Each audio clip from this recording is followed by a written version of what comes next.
चौथे स्थान में बुध, सूर्य और शनि।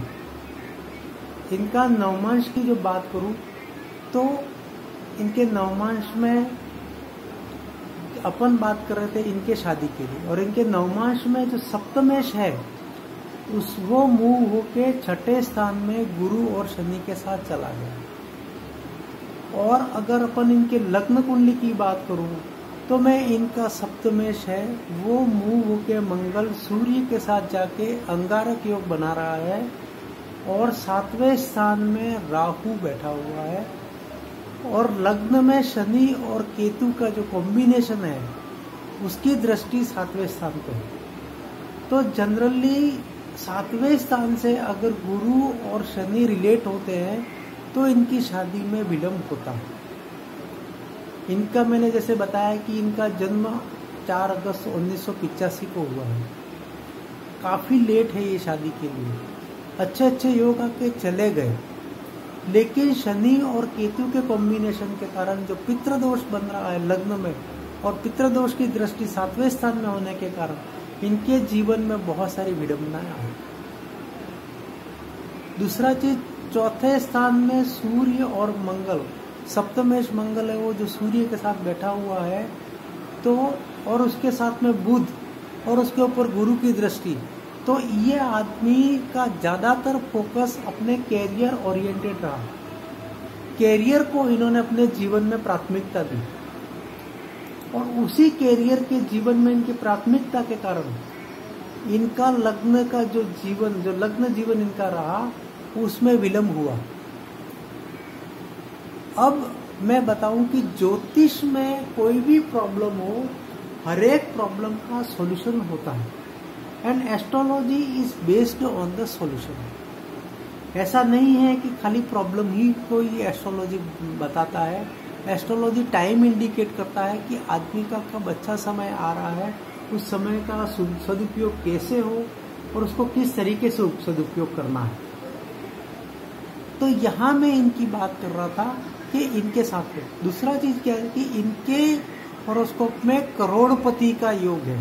करोड़पति, जैसा मैंने आपको भी इनका हॉरोस्कोप आपके सामने बताया, मैंने जो एस्ट्रोलॉजर है उन लोगों ने देखा होगा इनका हॉरोस्कोप कि इनके जो केंद्र के जो चारों स्थान हैं, जो केंद्र के चारों स्थान उसमें सभी में ग्रह बैठे हुए हैं, और केंद्र के जो चारों स्थान सभी ग्रहों के कारण इनका फाइनेंशियल स्टेटस अच्छा रहेगा। लेकिन कब? क्योंकि शनि का केतु के साथ संबंध होने के कारण, पितृदोष होने के कारण, मतलब ऐसा है कि एक एग्जाम्पल मैं देना चाहूंगा कि जो टंकी तो भरी हुई है बाथरूम में, ऊपर ओवर है टैंक तो पूरा भरा हुआ है, लेकिन बाथरूम का जो नल है उसका जो वाशर है वो जाम है। मतलब जो नल के आगे जो फिल्टर लगा हुआ है वो फिल्टर जाम होने के कारण पानी नहीं आ रहा, बाकी पानी तो इनकी टंकी फुल भरी हुई है। ऐसे कैसे इनके हॉरोस्कोप में करोड़पति का योग होने के बावजूद भी इनकी जो अभी स्टेटस पोजीशन है वो इतनी नहीं है। लेकिन 50 साल के बाद, रिपीट करूंगा मैं, 50 साल के बाद इनके जीवन में ये इतना पैसा होगा कि ये उस पैसे को कैसे यूज करें उस पर ये फोकस करेंगे। अभी ये कमाने पे फोकस कर रहे हैं कि मेरे पास इतना पैसा नहीं है, ये इतना पैसे की मुझे रिक्वायरमेंट है, लेकिन उस समय के बाद में ये उस पर फोकस करेंगे कि मैं इस पैसे का सदुपयोग कहाँ करूं। तो ये इनका हॉरोस्कोप है। मतलब आदमी जो अपनी लेकिन जब ये 50 साल के बाद जब बैठ के अपना एनालिसिस करेंगे अपने हॉरोस्कोप का, तो बोलेंगे अरे मेरे जीवन में इतना पैसा था और मैं इतना स्ट्रगल किया। दूसरा चीज क्या है, इनके हॉरोस्कोप के हिसाब से ये जॉब में कभी भी संतुष्ट नहीं हो सकते, क्योंकि इनका जो नेचर है वो इज रिजिड नेचर है। ये वही करते हैं जो इन्होंने सोच रखा है। इनके अंदर में कन्विंसिंग पावर बहुत अच्छी है, बहुत अच्छी कन्विंसिंग पावर है। दूसरा सेंसिटिव नेचर है इनका। तो क्या होता है कि बात में इनको बुरा लग जाना, जिसके कारण से इनके कैरियर की जो ग्रोथ होनी चाहिए उस ग्रोथ पे ये इफेक्ट करता है।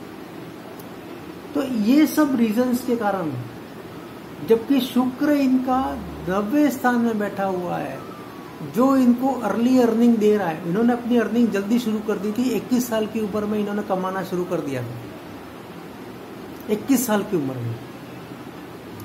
आदमी सोच भी नहीं सकता 21 साल की उम्र में इन्होंने कमाना शुरू कर दिया था, क्योंकि शुक्र जो 90 स्थान में बैठा हुआ है वो इनको अर्ली अर्निंग के लिए इनका एडवांटेज इनको देता है।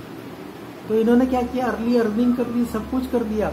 सब कुछ होने के बावजूद भी जहाँ पे इनको जिस लक्ष्य पे पहुँचना था, जो इनका लक्ष्य था जीवन का, उस लक्ष्य पे ये नहीं पहुँच पाए।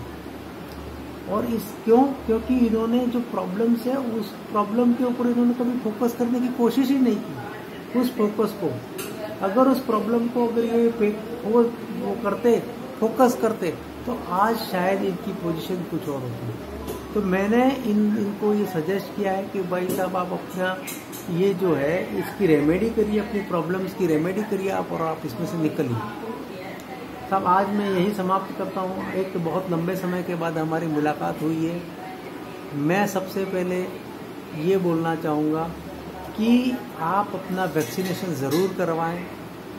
वैक्सीनेशन के कारण ही आदमी जो बच रहे हैं उनका एक यही कारण है कि वैक्सीनेशन। जो लोग उसको भ्रमित कर रहे हैं, जो इसको डाइवर्ट कर रहे हैं, उसमें मत पड़िए आप। और आज भारत उस पोजीशन में है कि आज वो विदेशों में सप्लाई कर रहा है। अभी तक ऐसा समय था कि हम लोग दुनिया से 10 साल पीछे थे, आज हम लोग उसके भी आगे निकल गए हैं। इसलिए आप अपनी स्वदेशी वैक्सीन का उपयोग करिए और अपने जो मित्र हैं, अपने पड़ोसी हैं, उन सभी को बचाइए और खुद को बचिए। जय श्री गणेश, जय श्री।